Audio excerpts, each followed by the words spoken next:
Welcome back to the Jeremy and Andy Talk Movies podcast. I'm Yes. Jeremy. I'm Jeremy. Oh, Hey. wait. I haven't had any sleep, so I don't know who. No, I won't do that bit anymore. That's okay. I might do it a few more times. All right.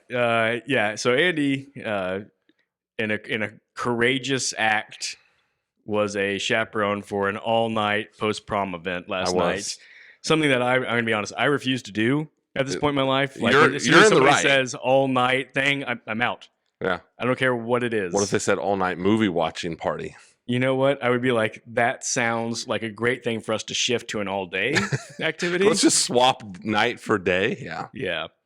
I'm about to say something that was going to come across way worse than I intended it to. It's important to know when the mic is on. Unless you're going to be like, it's an all-night activity with Scarlett Johansson. And I was like, I just meant like she's present. Yes, that is what you meant. So like if it's movie watching with Scarlett, yeah, obviously we're watching movies. Obviously, that's where everyone's mind was going to go. So let's talk about movies. I'm so sorry. I got us off on a terrible note. I've not slept very little, but I'd not even consider for a second not podcasting with you today. I just want you to know that. That's amazing. I appreciate that. So today we're going to be talking about a new movie. Yeah. It's our favorite thing to do It's the on best here. thing to do. New movie comes out, we go see it, we get excited, we do. talk about it. And this week's new movie is The Fall Guy. Yeah. The Fall Guy is, of course, starring Ryan Gosling and Emily Blunt. And let's throw out some other credits that go along with this. Yeah. Some of the ones that people maybe don't know as well. The director is David Leitch, I guess is That's how I've I always would heard pronounce it. his name. And he is one of a couple of former stuntmen turned directors. Kind of interesting. And seems like a perfect marriage for this movie, which is like a tribute to the stuntman. Love letter to stuntman. Exactly. Yeah. And so who would appreciate that and then do it more care and justice than a former stuntman The right turned guy director. for the job, for sure. Some of his credits in the past, his first feature film was 2017's Atomic Blonde, which was I feel like kind of underseen. Yeah. Charlize Theron as an action hero. I actually enjoyed it. I thought it was a good movie. Only watched it the once, but I intend to go back and revisit it. Watching this movie kind of made me think I need to go back and revisit that one. He directed Deadpool 2 in 2018. And then Fast and Furious, Hobbs and Shaw. Got to be honest. One of your personal favorites. One of my absolute all-time. No. Haven't seen it because I don't watch Fast and the Furious movies. And you and me both. I mean, it definitely looked like it had the silly fun to it, so I'm sure. Yeah, like it's one of those movies like I don't hold against a director like David Leitch for jumping into that franchise and be like, let's see what I can do with it. It's not for me. Yeah. He did Bullet Train in 2022, which I actually really liked. Really Bullet good Train. movie, really fun. I had a lot of fun with that one, and then this one, Fall Guy. So I mean, a nice resume. It is a good resume, and it all, like you said, it sort of follows suit. Atomic Blonde was probably the most serious of them. Not to say it didn't have any humor, but it was a little more like of that John Wick style tone. Like, so it was very much of the time. Yeah. The writers of this movie, two writers. Mm-hmm. Drew Pearce is the one who has written movies you may have heard of before. You, the audience, I mean. He wrote Iron Man 3, which I did not realize was not written by Shane Black. It's weird because he's a writer first and foremost. Exactly. He wrote Mission Impossible Rogue Nation, which is Mission Impossible 4 or 5. I can never keep track, but I remember that it's good. Yeah, it's a cool movie. He wrote Hotel Artemis, which is a movie that I saw and I think I've seen that movie. Of immediately. I think I saw it on an airplane. Okay. And it is a perfect like airplane movie. Yeah. And then he wrote Fast and Furious, Hobbs and Shaw. Yeah. So I mean, again, that's not bad. Right. The other writer is Glenn A. Larson, and I was looking at his IMDb, and it's just a ton of TV. And I was like, this is a weird one. And then I caught that from 81 to 86, he wrote 112 episodes of a TV show called The Fall Guy. Yeah. So I was like, there it is. I see I see the connection. That's where he gets drawn into this project. Yeah. So, I was gonna look into that more and see, how deep that connection of that TV show and this movie went. But I'm gonna be honest, that's about as far as it's like, oh look, there's a show. Yeah, I really don't know anything about the Fall Guy TV show. Yeah. This movie cost $125 million to make. Yeah. That is a lot of money. I will say you do see it on the screen. I was think so. watching I the think movie so. like with a lot of the stunt stuff, and they're just blowing a lot of stuff up. They're wrecking a lot of stuff, Yeah, and I'm they are. going, this movie had to have a pretty good budget, And it did. Sure enough, it did. And it obviously had a pretty big advertising budget too. It was It did. advertised everywhere. It has not gotten off to the greatest start as far as Maybe we should box talk about office this for a income. second. Yeah, probably should. Yeah. What is Um, happening? Are people just not going to the movies? That's my best guess because I don't know what it is about this particular movie that people wouldn't go see. So I guess like one of the themes of our year is just to rip Godzilla X Kong. Mm-hmm. Why are people going to see that and not going to see the Fall Guy? I hate to just be like, I don't get it anymore, but I don't get it. I couldn't believe how low this looked. 28 million US. It is. I think that's what it opened to this weekend, like 28 million. I don't even think it's that much. I think it's less than that. It's disappointing. Yeah. What Godzilla X Kong opened to, like $85 million or something stupid? Like, yeah, I just don't get it. I've said it on here before. I feel like I used to have a really good handle on this stuff and why people were going to see movies or not going to see certain movies, and now it's really gotten the water is muddy right now, and this is disappointing. The only thing that I will say, I did a little research this afternoon. Bullet Train did not have it opened to 30. And it ended up making 130 US. Point being, Bullet Train had some legs. It kind of just kept, every weekend it just kind of chip away, and it finally ended up with a good box office total. Fingers crossed that this movie does the same. Yeah. And one thing I'll say for it is, I don't know if this affects people going to see it or not, but it occurred to me on my drive to the movie, going to see it, that I was like, I don't know what this movie's rated. Yeah. I was like, I'm going to guess it's a PG-13 movie. That is what it is. Yeah. But that's I never fair. even really looked. I went in, I watched it, and now afterwards I'm looking back going like, it was probably PG-13. Mm-hmm. But like, I just didn't really think about it. And I thought, again, you see like from the director of Deadpool 2 and Bullet Train and stuff, and there's a chance that maybe families were like, oh, this is a hard R. Yeah, something another. Maybe. But it's also crazy to me that it's like, so this is Gosling and Emily Blunt together coming off of Barbie and Oppenheimer. Yeah, and that's really the like thing. You think that alone would have written a $70 million opening weekend? Yeah, and it's not like, well, yeah, it's Gosling coming off of Barbie, but he's doing some art movie. No, he's doing a big, fun action comedy blockbuster, just be a movie star type part. I just don't get it. Like, I read the weekend total, earlier today, and I was like, I looked like 4 times. I was like, surely that's what it opened to on Friday. Mm-hmm. It's like, no, that's the weekend total. And I was like, I don't like this at all. Whatever I thought about the movie, it's like you and I, we've talked about it. We want theaters to succeed. Yeah, we do. I want movies to succeed. And I was a real downer. Yeah. I hope this has legs. Right now, 83% from the critics on Rotten Tomato, 87% from the audience. So it's not like it came out and people saw it and go, ugh, no, it's everyone, like, people like this movie. And I would say, like, that's a good score for a movie that is what it is. Like, clearly not trying to be Academy Award winning film, The Fall Guy. It's just trying to be like let's come have out to the movies and have a good time. Yeah. Honestly, I was watching it. After watching it, I was kind of like, this is almost like what we were talking about with like The Mummy and stuff. Like, they just are wanting to have a good time in this movie. Yeah. Yeah. Very disappointing. Go out and see this movie, people. Absolutely. So I'm sure people can gather from the way that we're talking about the disappointment we in the box office. We didn't tease that very well. That we really enjoyed this movie. I really enjoyed this movie. I had so much fun with this movie. I had a ton of fun with this movie. There was so many parts in the movie where I laughed out loud, and I'm not gonna say I was in like a packed theater. It was like probably me and 15 other people, and nobody else laughed at these parts. Yeah. And I just thought, one, I wish this was a packed theater because I feel like more people would be laughing, and we'd all be laughing together at this stuff. Right. And two, like, what is wrong with you people that like some of these jokes I thought were great? Yeah, and didn't you come to this movie to have a good laugh? Did you IMAX? I did. Oh, nice. Yeah. So, nice.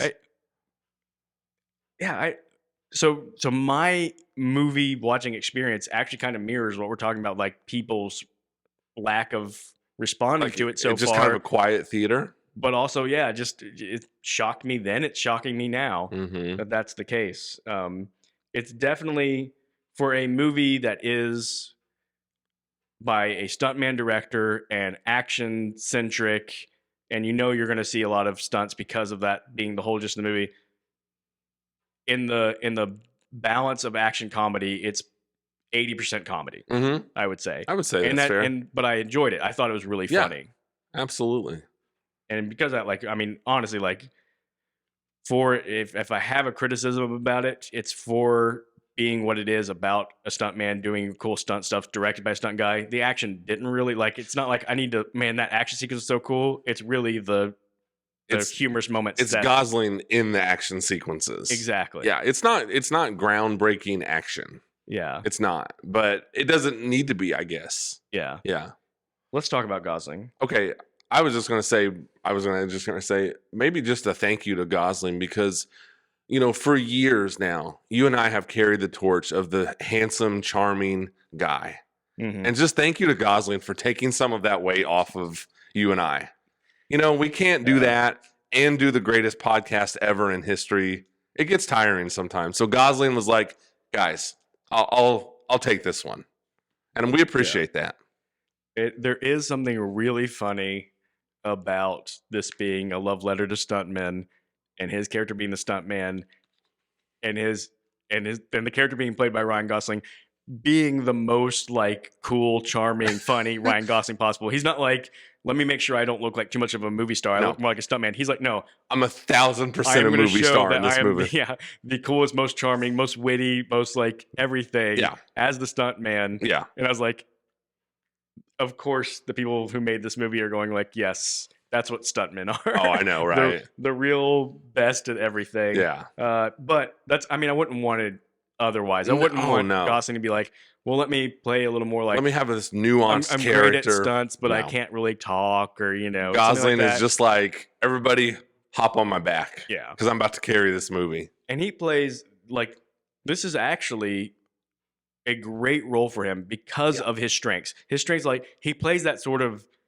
detached in a way that a stuntman has to be. Like, a stuntman has to be kind of like detached from like fear or like rationality in certain circumstances. I mean, you just kind of have to be a little crazy. Yeah.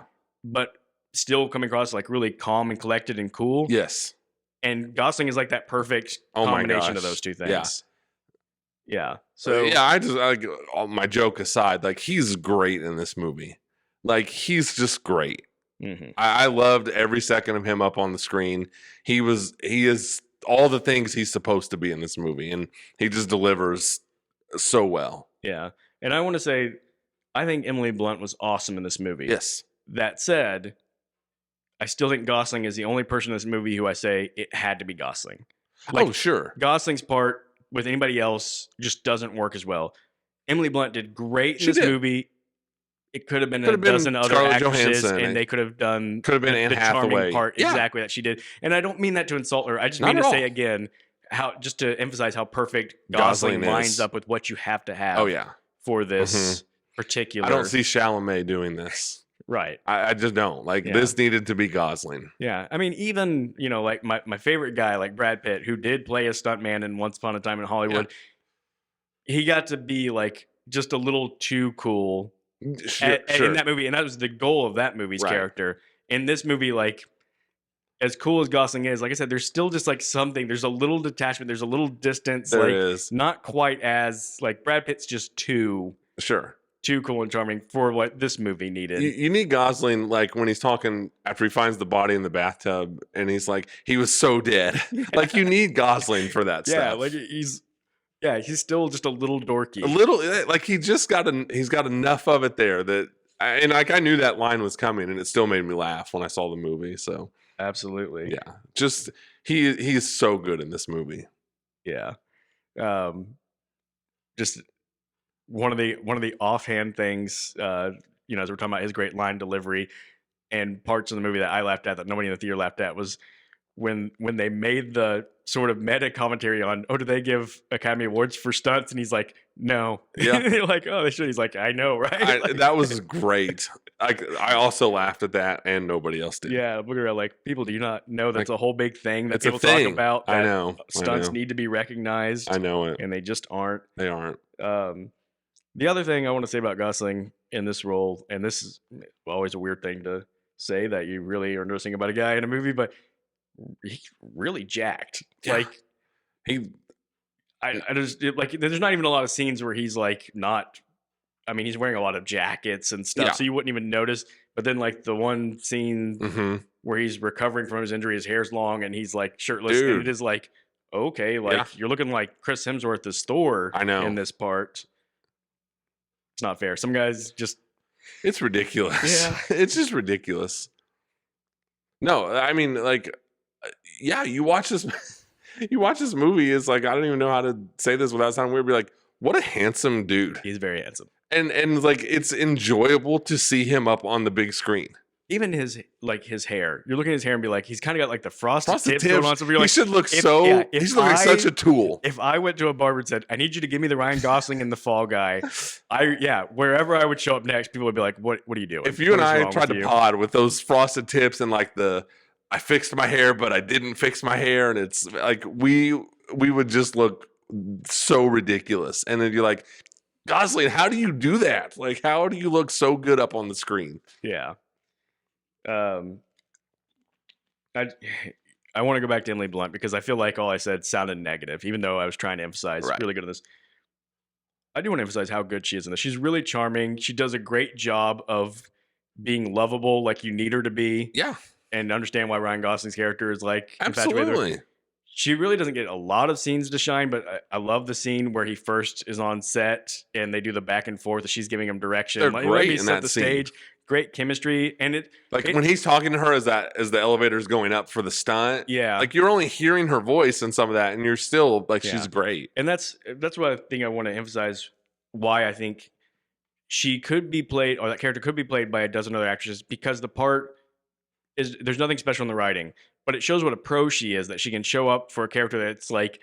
I imagine the screen direction be like, I need you to just be charming enough that the audience goes, I get it. I get it. And then she's like, I got this. I got it. Knocks it out of the park of being that charming. I mean, she also kind of has that like, I'm just goofy enough thing, doing the finger gun finger thing. Like, and even just like her wearing the hat and Gosling, like the wind blows it off and then Gosling puts it back on and he pulls her string up. Yeah. She has just enough like charming dorkiness to her that it works. And I thought she really shined, and I don't know if you want to walk through everything, but it's just like her karaoke scene. Yeah. It's like you have to have that charm to pull a scene like that off.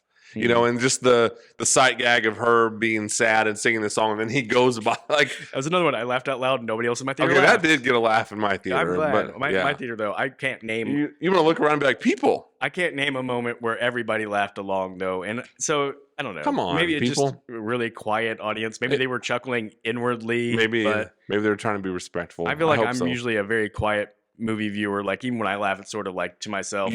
One, like I felt myself being loud and nobody else being loud. Come on, people. Let's talk a little about the villains of this movie, which I guess I should say spoiler alert, because I think we just need to. This is just a spoiler podcast, basically. Anytime we're really focusing on a single movie like this, like you got to get into the nuts and bolts. This is like when we first started, we tried to do like non-spoiler, and then we're like, okay, now we're switching to spoilers, and it's so much easier to just be like, we're gonna spoil this movie. Yeah. So I do think the previews, which I went in thinking, I feel like the previews probably showed too much for this movie, like we talked about all the time. And I was surprised how there was. They kind of hid the twist. They did, and not even just really hiding the twist. The twist just reshaped what the whole movie was, really, because you thought, okay, I'm going to see this movie about a guy who's a stunt double, and then, they send him to find the missing star who fell in with bad people. The star's going to be killed, and then the people are after him now, and he's got to fight bad guys. But it's not really that. It's not. It's actually like it's wholly a Hollywood story in that, like fully Hollywood, like all the principal people involved are involved in this movie. Yeah. There's not some outside group of bad guys. No, that was kind of a nice surprise. It was. And then it was actually like when the twist happened, I was like, oh, that is clever. They set him up well. Like I fell for it too. Like the way that they drew him in. And So I appreciated that aspect of of I the did story. too. I will forever maintain that trailers give away too much, but this was, if you're gonna do it, I guess do it like this, and they don't even like hint at it in the trailers, so that was nice. Right. So the two villains are essentially the movie star he stunt doubles for, played by Aaron Taylor Johnson, Mm-hmm. and then his agent, the producer, Producer. whatever she is, she's over things, Right? played by Hannah Waddington, who most people know from Ted Lasso. Ted Lasso, She plays the owner of the team Yeah. in Ted Lasso. I still don't know what I really think about her as an actress or screen presence. I don't know either. I mean, she hit the right notes in this movie. I felt like she, you bought her as like, I did like her look, like something about the glasses they gave her just gave her kind of that villain-esque look, and I mean, yeah, she was fine. Yeah. Aaron Taylor Johnson in this movie, I did not like him. Really? And I say that saying like, I actually have grown to like Aaron Taylor Johnson overall. I really liked him in Bullet Train. I thought he was great in Bullet Train. He was good in Bullet Train. Really charming. And I think there's just something about, again, they were making Ryan Gosling, the stunt guy, look like the coolest guy in the world. And they're like, and the guy who's actually the movie star of this movie, we're going to make him look like the biggest tool in the world. And I know that's the point of the movie. But they did lean pretty heavy into it. But I think what really got me was he was trying to do like, he's playing a space cowboy, and so he's trying to do like a McConaughey type thing. Yeah. And it just sounded so bad. I was like, I know this is a ridiculous movie. I didn't want, but I watched it going like, there's no way this guy's a movie star, even in this fake movie world, because it's so bad and so like grating to listen to. Right. That I don't know. I just like, you cast a guy who actually is really charming, and you having him play this movie star, like just have him be more like himself. Yeah. And I will say too, like, again, it's gonna sound. I knew this was. I'm always coming in sounding with criticisms Right. about movies that I actually enjoy, but I wanted more from that character because I thought, yeah, like give some more clues of his villainy or like the how big of a douchebag he is. Like it kind of like. I feel like they were so afraid of giving away the twist that they barely like introduced him in the beginning of the movie, and they kind of did the like, "Hey, we're seeing too much of your chin," which was a funny little bit. Like movie stars would be that obsessive, but I was like, show more of him like claiming he does his own stunts in interviews or something, and like being a d-bag like that. They could have done like almost like the newsreel or like the social media like burst clips of like like him saying like, I do my own stunts. I will say like. In a way, it's a thankless part. Oh, for sure. Because you have to. It's so hard because, like, you have to, like, obviously what they're going for, like you said, like, this guy's the douchey, way too into himself actor. Like that, and that can be fun. But it's like, in order to do that, you almost have to follow the playbook of how to play the part of the, like you said, the D-bag, over-the-top guy. And he didn't really bring a lot of new to that. I mean, we've seen this before. Right. I do think, like I'm talking a lot about like the attractiveness of dudes today, but it's like he looked the part. Yeah. Like then they gave him the big glasses. You're like, okay, those are the perfect like tool glasses for him to wear. So I didn't like outright hate it. I don't know that I'm quite as negative as you because I'm like, that's just a thankless part. Yeah. Because you have to hit these certain notes to show that. But yeah, I definitely hear what you're saying. He was fine, you know. Yeah. He was fine. I mean, he does a good job of like, man, I really want Gosling to punch this guy in the face. Yeah. So, I mean, in that aspect, I do think like, well, mission accomplished. You know, so I don't know. It does suffer a little bit from villain problems, I think. I think that it might be that clearly in this movie, the love of stuntmen came through, but I also think sort of the loathing of the actual movie star came through. And I think that's the thing is, it's like they just really made him so like dislikable that you almost have to have a little likability and charm and sleaziness. So when he does turn, it has a little bit of an impact. Oh man, I didn't want to see that guy turn. Yeah. Whereas you're right, where you're like, well, yeah, he's the biggest tool on the planet. This makes perfect sense. There's literally no redeeming quality about this guy. There's not. And then you like to jump back to the woman, like it gets a little into like all of us, like she's playing the long game and. She's, well, let's just frame the Ryan Gosling character. And then she's like pulling a gun on the guy and like, give me that tape of him confessing and that kind of stuff. We're like, Okay, Yeah. a little bit of a villain And with problem in this movie. that was definitely a as well as the twist. The main twist was hidden. How they were going to catch him with he always forgets his mic is on. That was so clearly telegraphed when it It first happened, was. and they're like, "Oh, they're editing, and he always forgets his mic's on." You're like, "Well, that's going to come up later." It does. I will say though, it did lead to just one I thought was just a hilarious line where he's like, that's well, I don't remember what the legal term is. Like, you can't do that. Like, you tricked a confession out of me. It's entrapment. Entrapment. He's like, you're the one who's mic'd or whatever. Yeah, and I was you're like, wearing the wire. okay, that's funny. That was funny. And then Aaron Taylor Johnson kind of has like just that dumb look on his face. That was funny. Yeah. I will say that. That was pretty good. But it's one of those things. So you kind of have to ask yourself, like, when this is just so clearly the Gosling showcase, and Gosling, in some ways, I don't want to say that stuff doesn't matter because you still want to land that plane of the villains and stuff. But to me, ultimately, the positives of Gosling and stuff overrides the nitpicks of the villains and stuff. It certainly didn't ruin the movie for me. Yeah. But it probably could have landed a little bit better. Yeah. I was trying to think of what kind of rewatchability this movie's going to have. Yeah. I think it will, because it's too. that sort of fun, like you can throw it on, you don't have to pay a lot of attention I think to it would be movie. a great just have this movie on. Yeah. But at the same time, like you just never really know until it gets to the point where you just kind of decide, is this going to be in my rotation of those types of movies or not? And I was like, definitely everything Gosling's doing makes me think yes. I'll sit with this again. And then, but yeah, I just don't know. I think you nailed it. I think what would have definitely pushed it into the unquestionable rewatchability is and I'm like you. I hate to sound critical of a movie I really liked, but it's like you said, those action sequences.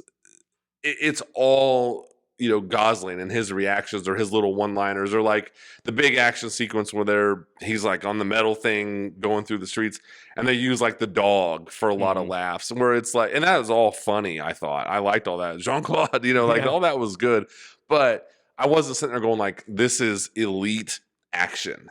Yeah, like, that's why I like to rewatch the last 3 or 4 Mission Impossible movies, because it's just like, this is elite action. Like, how did they do this? This is blowing my mind. Right. And this movie does not achieve that. That's what I kept waiting on. Is like, some point you're gonna do a stunt that I go like, whoa, like clearly only stunt people would have come up with something. Now, so I thought that was cool. Gosling, he grabbing the side of the truck with a shovel or something. Like, that's cool. Like when the bad guys raid the movie star's apartment, and it's like Gosling and Winston Duke are like, all that stuff was cool. I liked the boat. Like, all that stuff was cool. It just didn't go into that next level. Right. Yeah. Yeah. And that's fine. And not everything goes into that next level. Yeah. So speaking of bringing up the Mission Impossible movies, there is, again, this is clearly a love letter to stuntmen. It's also just sort of a love letter to movies that these people like, because there are so many references. Yeah. They talk about Tom Cruise. They do. In the movie. They talk about they quote, I love that Winston Duke's character, sort of his thing is he's always giving lines from movies, and Gosling's like having to try to guess. The last of the Mohicans bit was great. I thought that was so funny. Yeah. Yeah. And like, they do it in a way that feels very like real. Like, I picture guys who are into movies, and like, of course they're going to talk about movies. Like, and stuntmen in particular are going to like these action movies that people know, and then breaking them out in moments, like even stressful moments like that. Yep. That's what always made it funny, is he always seemed to break it out in moments when you weren't expecting it. That stuff worked. And like they managed to stretch out the joke in a good way. I think, like, he's got the gun in his house and it's blanks, and something really funny to me, just like when the one bad guy shoots Gosling, he doesn't know they're blanks, and Gosling just does the stiff stuntman fall backwards. Like, that stuff worked for me. Yeah. I just thought that was really funny. Yeah. I loved in that same sequence when the guy took the gun from him, and Gosling's holding the gun on him, and the guy does the action star thing to him where he rips the gun away, and Gosling's like, oh crap. Like, and it's just kind of a reminder, like, he is a stuntman, he can do all sorts of cool things, but he's not normally like actually doing that stuff really worked. And that sort of thing. There's, and again, that's what we're talking about though. There's, even in the action, it's all the humor in the action. It's the humor and just that really works. Yeah, it's the humor and the charm of Gosling. Yeah. I want to just say, I don't know if you're going to work this in. One thing that really worked for me, just from a joke standpoint, was the unicorn. That was Okay, that really worked for me. And they knew exactly when to be like, all right, joke over. Yeah. Like, what, I don't know, 3 or 4 times maybe in a 10 or 15 minute long sequence. Like that just really worked for me. I'd never seen a joke like that in a movie. Well, I was about to say that is the second best Ryan Gosling interacting with an imagined animal that I've seen in a movie. Yeah. First one being the bee in The Nice Guys, voiced by Hannibal Buress. Yes, that's true. Yeah. Which is a really weird, random scene. Really weird. But this one also great. Yeah, that worked for me. I thought it was funny. That was good. I laughed a lot at the scene we already referenced where they were having their first dialogue back and forth while on set, while filming the stunt. And as they're going back and forth, the guy playing the creature's like raising his hand and he takes the megaphone and says something like, I can't remember what he says. It didn't even matter. Like, okay, that's enough. And like Gosling gave him one of these. Like that was really funny. They actually got some, like some of the jokes, like they were kind of layups, but it still worked. Like, was it like Emily Blunt's on the phone and she's wearing the alien hand and like, doing this? Like, okay, that's not like highbrow, real creative humor, but it works because of the charm of the stars. Absolutely. And I saw an interview with the two of them where they said that when the film wrapped, that's what Gosling gifted her, was the alien hand. Nice. So when I saw that, I was like, oh, that's the alien hand. That's the alien hand. And they got a couple good laughs at the end. Like once Emily Blunt finds out Gosling didn't die on the boat and he's dressed in the alien and she's talking to the producer and Gosling's behind her dressed as the alien and he's real animated. Like, again, not like really inventive, creative stuff, but it worked. Like it made me chuckle. It made me happy. Yeah. So, and that just, even that scene just brought to mind what I've been trying to say about Gosling is he plays a guy who is uncool while looking super cool, like anyone, like just like that freaking out, like a normal, like a cool guy. You don't think like have these dramatic little fits. He can pull do it a little off. Fit and actually ends up looking cool while doing the not cool thing. How does he do that? And you and I don't look cool doing anything. I don't know. It's not fair. It really it's isn't. Not fair. I got to say, I just want to shout out to how much I enjoyed, and Gosling really played this well, like kind of subtly almost, how proud he was of that Miami Vice jacket. Yes. And then when he finally is on the boat in his Miami Vice jacket, he just makes this face where he's like, I'm driving this boat in a chase and I'm wearing my Miami Vice jacket. Well, and it clicked in his brain. And when he explained the Miami Vice jacket earlier in the movie, and he said he did this boat stunt, he's like, I did it so many times by the end I could do it with my hands behind my back. And when he gets to the boat, it would be goofy or like bad foreshadowing if it wasn't for Gosling's ability to like have this moment of like, hey, I'm doing this. Yeah, like I can. I said I could do this. My hands behind my back, and I got this is my chance to like show. All that stuff really worked for me. I thought that was really funny. Yeah. This is something I was thinking about after the movie, and maybe I should have given you a heads up so that you could have time to even think of this. I was like, has there ever been a fake movie inside of a movie that actually looked like a good movie? Right. I was like, I know why, because who's going to waste like an actual good movie idea on the fake movie inside a movie, especially in a comedic movie where it doesn't have to look good. I'm just like, but it's so bad looking. And of course, there's obvious solutions like Dune, especially in the music they play. Yes. When they're doing, I'm like, boy, nothing about this really looks like Dune other than it's out in the sand of an alien planet and like the music. But I was like, this movie looks so bad. That's always the way it is in these movies. It is always. And it's almost like an easy way to get a laugh in your movie where it's like, these people are so unaware that this movie just looks so ridiculous. And, that's been done before, but the joke does kind of work. Mm-hmm. Like it's funny, and like Emily Blunt is just pouring everything into this movie and it looks ridiculous, but it does. The joke lands, I think. I mean, I thought this movie was a nice balance of like poking fun at Hollywood without feeling like they were trying to send some kind of big message. Right. Like it was a nice balance. And there's like, I'll go ahead and say this too, like kudos to Jason Momoa. Yeah. Like I thought that was like, okay, this dude he doesn't take himself too seriously. Mm-hmm. That was nice, I thought. Yeah. Yeah. And just what you're saying, as we said it several times, it's a love letter to Hollywood while also poking fun at the poking things fun that of they it, think but not feeling like mean spirited. Yeah. And I understand, like I get where when they do these movies where there's like a movie within the movie, I understand the temptation of like, here's our chance to just go so ridiculous and make this movie look so stupid while everyone else who's in the movie thinks it looks so good. Like, I understand the temptation to make that joke. Mm-hmm. I do, but you know, and they have some fun with it. And it's like I said, it does lead to some great parts, like the guy in the alien costume taking the mic and stuff like that. So, you know, it works. Yeah. And again, the references, like them referencing Comic-Con and Hall H several times. That's ones where I'm like, I don't know if other people in this theater, I don't know if that's too like movie nerd, and like, of course I get it because I'm a movie nerd and other people aren't, but I appreciate it. It's nice to feel noticed. Exactly. It is. And maybe that's the thing I'll just go to is like, this movie felt like I was in the core group, like the target demographic, like the people who made it and that's we're all on the same page. Yeah. And I enjoyed like at the end of the movie, like they do premiere the whatever it's called. I don't even remember what the movie's called. Metal something. It's like, and we did go to Hall H, and it's like, okay, that's kind of, you know, it's kind of a recurring thing throughout the movie, and then that's where they ended up. But it was like, I guess a movie like this too sometimes just depends on how seriously you want to take the movie. So like I listen to The Big Picture, which I love. We talk about it on here a lot. And they were like, oh, I just didn't buy how quickly Emily Blunt went from like a whatever she was at the beginning of the movie to a director.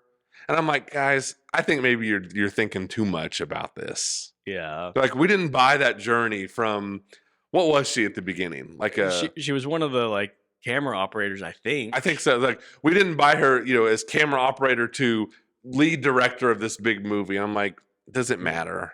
You know what I mean? So well, but say, well, there was even dialogue about that where the producer lady said, "I chose you because you're easily moldable and like I can get whatever I want out of you." And I'm not knocking those guys on The Big Picture. I love The Big Picture, but it was just like movies like this. Ultimately, I do think boil down to like, how willing are you to just go on this ride? Yeah. And how serious, you know, how nitpicky do you want to be? Yeah. Well, I'll knock the people on The Big Picture because I love the podcast too, but I disagree with them a lot. Yeah. I mean, they loved Maestro. They loved Challengers. They liked Kong times Godzilla. So, you know what? We're not always seeing eye to eye. And we don't always have to see eye to eye. Yeah, but I like this, their credit, like, and they liked this movie, to be fair. But I was like, come on, guys, it doesn't matter. That's not the point of this movie. Yeah, absolutely not. All right. We've praised Gosling a lot on this podcast. Real quick. Okay. Can I shout out one more thing I thought was so funny? I'm so sorry. I just loved the throwaway bit of, I think he was like Gosling was reminiscing like on him and Emily Blunt's like little fling. And they just had the great bit where they played rock, paper, scissors to see who got to break the stunt bottle over the other person's head. Do you remember that? It was a real quick. I am blanking on that. Yeah, it was just a real quick scene. I think it may have been when he was in the truck crying to the Taylor Swift song. Maybe. And he just had a real quick, it was like a quick montage of their moments, and they did rock, paper, scissors. She won, so she got to grab one of the stunt beer bottles and break it over his head. I just thought that was so funny for some reason. So I just wanted to shout it out. That is good. I don't know how I missed that. Maybe you reach over to grab your popcorn or something. When I rewatch it, I'll have to notice that. I just thought it was funny. Yeah, there was a bunch of little great quick moments like that. Yeah. All right. So as I said, we praised Gosling a lot. We're going to praise him a little more. Yeah. I texted you yesterday sometime. Sometime. And said one of the things I want to do on this podcast is do our personal like Mount Rushmore of Gosling movies. So that just means picking 4 movies that we say like, I think this is the 4 movies that show off like the best of Ryan Gosling. Sure. And before I do that, I want to say like I posted on social media just asking the people what do you think is the best Ryan Gosling movie? And I want to take a moment. I want to address the people right here. For all of you so-called friends of mine who thought it was so funny to put Remember the Titans as Ryan Gosling's best movie, I hate you. You're not funny. It's not a good movie. It's not a good Ryan Gosling movie. You're being petty and ridiculous. All right. That's all I got to say. I'm glad you took that moment. So I just want to say I love to interact with your social media stuff. I purposely didn't, right? Because I didn't want to tip my hand about the Fall Guy. Yeah. So Now, granted, there were No a couple other people disrespect. that answered for real, and I appreciate them. And I'm gonna be honest, I didn't even collect it because I was so mad at the. It was probably 3 out of every 4 were telling me Remember Remember the the Titans. Titans. Did they follow that up with a laughing emoji? Some of them did. Some of them just like when they saw me later in person were like, "Hey, I responded to your thing," and I'm like, "It's not funny. It's not funny. Don't do that to me. That's not a good one." It's not a good one. So Mount Rushmore of Ryan Gosling movies. Would you like to present yours? I would First. love to. Do you want me to do an explanation? Do you want me to just You're more than welcome. You're more than welcome to do whatever you feel like is going to frame this up the best. I'll keep it pretty short and sweet. I'm going to put the Fall Guy on there. Okay. I'll tell you that right now. I just think, like I said, like it's not like you didn't know Ryan Gosling was a charming star, but this was just like boom, like putting that undeniable stamp on it. So I just think you have to include it. Like it almost reminded me like, and I don't know if this is a fair comparison, but I wonder if this is how people felt like when Raiders of the Lost Ark came out with Harrison Ford, where it's just like, yep. Like I already knew it because he had done Star Wars and people loved Han Solo. And then Raiders of the Lost Ark comes out and everyone's like, yeah, like you just cannot deny it anymore.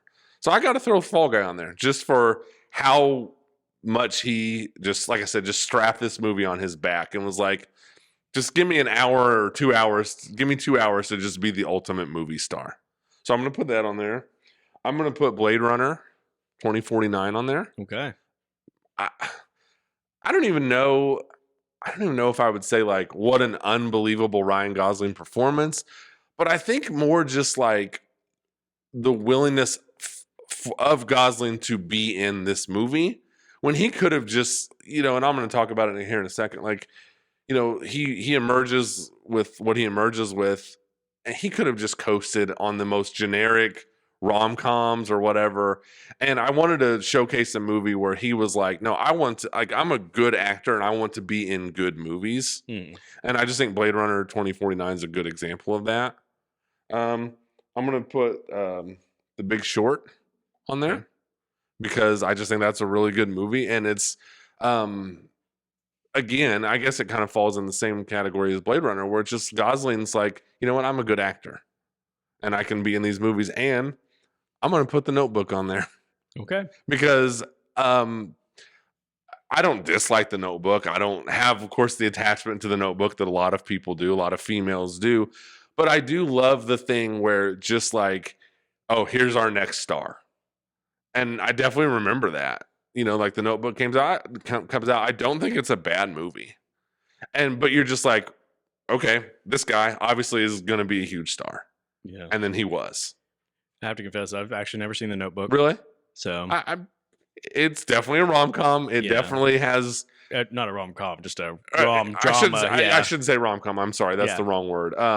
Chick flick. Yes. That's what I'm. Yes, yeah. I apologize. I didn't mean rom-com.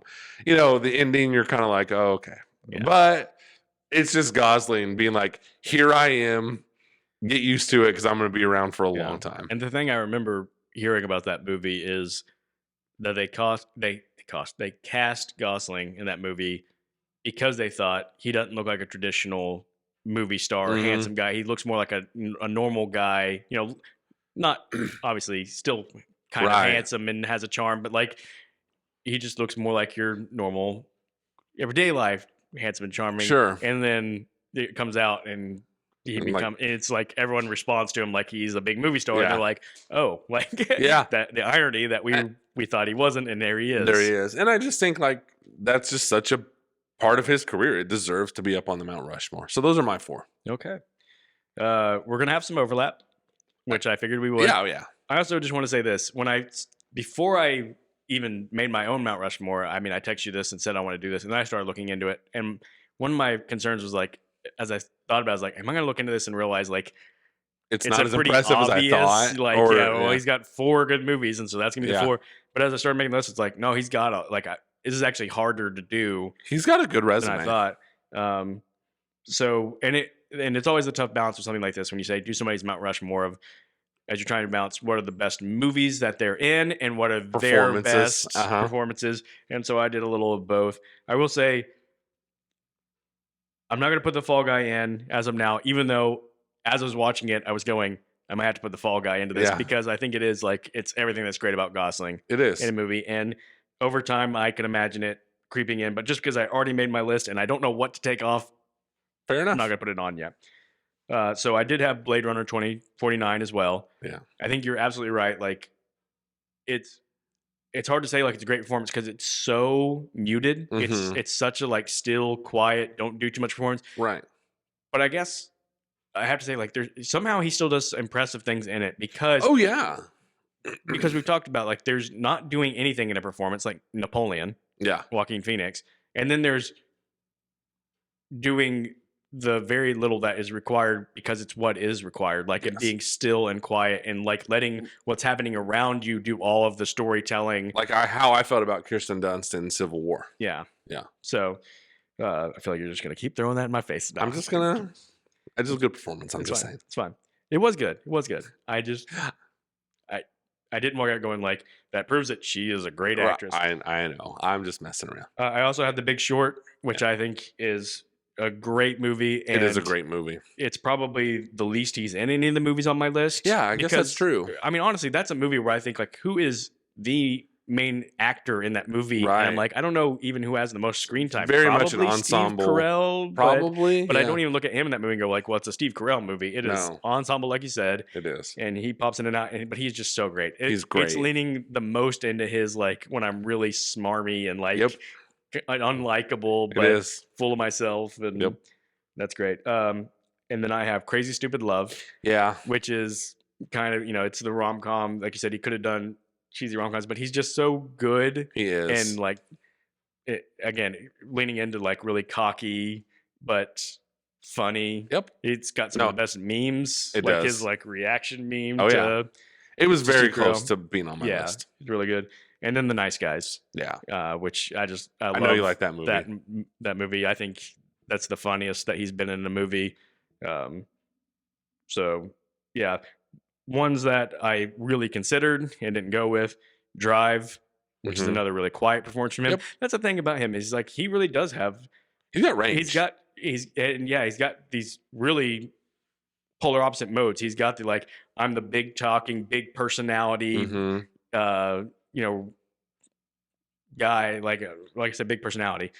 And then I've got really quiet, stoic guy, which he is in Blade Runner, which he is in Drive, which he is in The Place Beyond the Pines, another movie I wrote down, which is another interesting movie because it's his movie for half of it. And then, not to spoil it, he disappears from the movie. Fracture is a small movie that not a lot of people saw. He plays a lawyer. Yes, it's kind of before he blew up as a star. It is. It's him and Anthony Hopkins. He's a young hotshot lawyer. Hopkins is a guy who's on trial for murder. And it seems like it's really obvious he did it because he did do it. But then he set things up where all the evidence basically is unusable and washes away. And Gosling's like suddenly has no way to win the case and has to try to figure it out. I remember liking that movie. It's a good movie. It's one of those ones that like definitely is more prevalent in my like catalog. Like I revisit it every once in a while. I'm like, I kind of champion Fracture. Nobody else has really seen it. Right. So I just wanted to shout that one out. I did make a note, just popular picks that I knew I wouldn't be picking. Didn't think you would either. Of course, neither of us picked Barbie because whatever. La La Land, which is a movie that I'm only like very lukewarm on. And basically what I would say about the movie is I'm with it all the time that they're not doing musical numbers. And I'm always taken out of it as soon as they do musical numbers. But I actually think Gosling is really good in the movie. Oh, I think he's real good. I actually like the movie. It's just so much it's just not my kind of movie, but I still can recognize that I like the movie and I appreciate it. And again, like I actually, even me just feeling lukewarm about it, I feel like it's a huge accomplishment because I don't like musicals. And when that movie started and it's this whole big musical number on a highway, I like literally 5 minutes in the movie, I'm going, what did I get myself into? I am going to hate this movie. And then, like I said, I find myself in stretches where it's not a musical, where I'm just like actually really drawn in. Yeah. So, yeah, I think that was. Gosling's also in maybe the most depressing movie of all time, a movie called Blue Valentine. Which I've heard that about that movie. I've never watched it. I've watched that movie once and I was like, nope, never doing that again, ever. It's, oh man, that's a tough watch. Yeah. But I don't mean that as necessarily negative. Again, showing that Gosling is not afraid to to take risks and to, showcase that he's a good actor. So fun career. I also just want to shout out, I wanted to work this into my Mount Rushmore and I failed miserably. I really like the thing, and I wish Hollywood did this more. I like that Gosling and Emma Stone have done what have they done? Like 3 movies together? They did Crazy Stupid Love. They did La La La Land. I feel like there's one more. I feel like there is one that we're missing right now, and maybe I should have looked into this before I started rambling about it. I like I wish you did more of like these guys do movies together. Mm-hmm. And they just, they're 2 really good, really charming, really charming actor and actress. So I hope they'll do something else together. They did in some mob movie or gangster movie. Like yes. It was in like the 20s or something. It wasn't very good, I don't think. But I don't know. There's just something about the idea of like, I hope one day we see another Ryan Gosling, Emma Stone collaboration. I like that. Because they're the type, like, not only do they have great chemistry on screen, it seems like they've got good chemistry off screen. They seem like friends. Like he definitely like sought her out when he performed "I'm Just Ken" at the Oscars, and it seems like they really like each other in real life. So I like that. Yeah, I'm with you. I thought about doing the same thing for Emily Blunt, but I thought, A, we don't need to overload this thing with too many Mount Rushmores, and B, like, this is really a celebratory movie of Ryan Gosling. Yeah, as much as we said over and over again, it's a love letter to stuntmen. If you would have told me they started with these people love Ryan Gosling and they just wanted to like celebrate him, I would have that makes equal sense. And I would say mission accomplished. Yeah. I don't have like a ranking of like favorite actors, but I would say Gosling right now is on my like short list of actors who his name will get me interested in the project, and I'll go see it just because his involvement with it. Yep. Yeah, it's definitely one of those movies you leave where you're like, well, I want to immediately Google what this guy's doing next or find out what he's doing next. So yeah, he's the big winner of this movie, in my opinion. Yeah, and I think that's come through. Oh yeah, I think we weren't shy or subtle about it, but yeah, I think people might even be just having theories about us. How we feel about Gosling. Look, you go watch this movie and tell me that guy is not handsome and charming. And if you say he's not, I will say you are lying. That's exactly what I was going to say. Yeah, you show me someone who says he's not, and I'll show you a liar. Yeah, absolutely. He just say again, he did a great job carrying this movie. Yeah. So what I'm saying is, Ryan Gosling, if you're out there listening and you want to be friends, I think I'm up for it. We'll be friends. Come on the pod, chat with us. And also, I would say this too, like David Leitch, like I'm not sitting there going like, man, what a unbelievable directing performance, but it's like I'll watch this guy's stuff. Yeah, like I don't mind his resume at all, and I hope he continues to stay within this. I always like it when people branch out. We've talked about that before, but like, man, there's nothing wrong with staying in your lane when you're just making enjoyable, fun action movies. Yeah. Like, look, we're movie nerds. Like, I like Prestige, but I love me a good, just enjoyable action movie. Yeah. Like, don't ever misunderstand that we're so prestige that we can't enjoy, The Fall Guy or Deadpool 2 or Bullet Train. Yeah. I love them. Keep making them.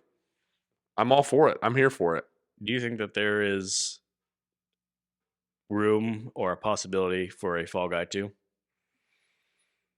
I would go back into this world. And again, it always comes back to me not wanting to sound like a hypocrite, because normally we'd be like, don't make the Fall Guy 2.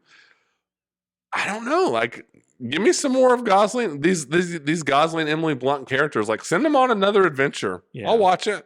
That's really the thing that makes me say yes, is I'm like, would it really be too much to be like, somehow he ends up in another like conspiracy again? And I'm like, maybe, but the reality is you don't even have to put him in one of those. Just have him working on a movie and being this character and being fun. Yeah. And kind of lampooning the movie business while also loving the movie business. And, and I'll be on another set, watching more absolutely. of this. I mean, I would say, especially with the lukewarm opening, it's probably not going to happen, but yeah. Here would be my pitch. The Fall Guy 2. His character is doing a movie with Tom Cruise. He's doing all his own stunts, and then he's trying to keep up with Tom Cruise. It's like a movie within a movie, and they're doing the new Mission Impossible. Yes. And they could even get a lot of jokes. They always do like supposedly Cruise is going to go into outer space for real. They could have a lot of fun with that. They probably could. Yeah. And you know what? I honestly think Cruise would, like, it does in a weird way. Like, Cruise seems like such a weird guy, but it does feel like he does have a little bit of a sense of humor about himself. Yeah. And he genuinely loves the movies too. He does. And he'll like bad movies and cheesy movies. And Could Cruise pull off something like Gosling did in this movie? Oh, I think so. You think so? Yeah. Yeah. And in fact, like as soon as you said that, I'm like, Cruise is the only other person that I think has that same weird energy that Gosling does, where he can be kind of like he is sort of that detached. Of course, Cruise just is a weirdo. He's a weirdo. Like he very much is like Gosling's character in this movie, like because he does all his crazy own stunts, and he seems to think he's invincible or something. Yeah. And can you imagine Cruise? But he's cool as he does everything. Like as weird as he is, no one is ever like, well, Cruise is not cool. Cruise is cool. He's cool. Can you imagine Cruise in the neon in that nightclub, like when he's dancing and fighting, and then like Cruise seeing the unicorn? But Cruise would be like, no, someone is going to breed a unicorn in a lab somewhere, and I want an actual unicorn. I could definitely see Cruise delivering the line of, he was dead. He was so dead. I could too, in a way. Yeah. Yeah. So man, there we go. We just pitched a great idea. Just match the Fall Guy and the Mission Impossible universes together, and you and I will go see it. Absolutely. Next week, Kingdom of the Planet of the Apes. I'm really excited. A movie that I'm very excited to see. I wanted to ask you: are you excited or are you nervous because you love the trilogy that was carved out in the 2010s? I'm excited, and I can't believe I'm going to say that because my first thought when I heard they were making another one was, don't do that. Yeah, just leave it be. Like you wrapped up the story very well. Don't do the thing where you just go on until people are tired of it. No, like quit while you're ahead. Leave them wanting more. Like, exactly. But like watching the previews, and I'm like, you know what? I think I'm in. I think I'm in. Yeah, we're gonna find out. I'm gonna IMAX this one. Yeah. Yeah. I think I've already got my ticket for Friday. Nice. I got it like 2 weeks ago. I just went ahead and went in. So yeah, I was very excited about that. The following week, I believe we're going to be returning to 1999. Okay. Do you know what movie that you will be picking? I do. All right. We'll go ahead and share our picks then. That way we give people 2 weeks if they want. I have not picked a comedy yet, and I decided it was time to pick a comedy. Are you Austin Powers? I'm not. Okay. I'm not. I did consider it. Shouldn't have said that out loud. I don't want to give away anything for the future. I'm picking Office Space. Yeah. So I want to revisit. It's a movie I actually haven't seen in quite a while. That'd be a fascinating movie to talk about. Just the life of that movie is fascinating. Yeah. Well, I won't even get into it now.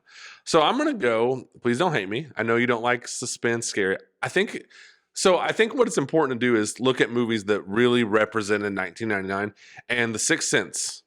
Came out in 1999 and made a huge impact and became a huge pulp culture talking point, and lit up the box office. A fascinating movie to talk about. And I have not honestly watched it in years. I'm not disappointed in that pick at all. I'm the same way. It's probably been 20 years since I've seen it. It's been 20 years since I've seen that movie. That might be too much because that was like 20 years ago, 25 that came out. Maybe it has been 20. It might be 20 years. It might have been 20 years. Holy cow.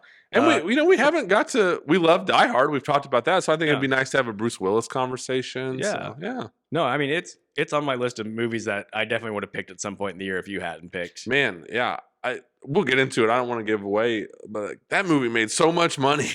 That movie was a thing. Yeah. And, M. Night Shyamalan is a thing now because of that movie. So it's important to talk about. Yeah. So, as is Office Space. That'll be a fun one. Yeah. It'll be a fun day. I'm looking forward to that. It's fun day at the office. 2 good ones. Yeah. So people, you've got your homework if you want to watch. Do. And then I know we've talked about it, so this is not a spoiler. At the end of the month, we've got Furiosa coming up. There is definitely some I'm always happy to do this with you, but I'm really excited for the next few weeks. Yeah, we've got a good stretch. We have. All right. Well, thank you everybody for joining us this week. Go watch The Fall Guy. Go watch The Fall Guy. Go to the theater, people. Stop writing sarcastic answers on Jeremy's social media and go to the theater. That's right. That is your lecture from us this week. Go see a movie that's actually a good Ryan Gosling movie so you can have a new answer to that question. Right. Yeah. Yeah. All right. See you guys. See ya.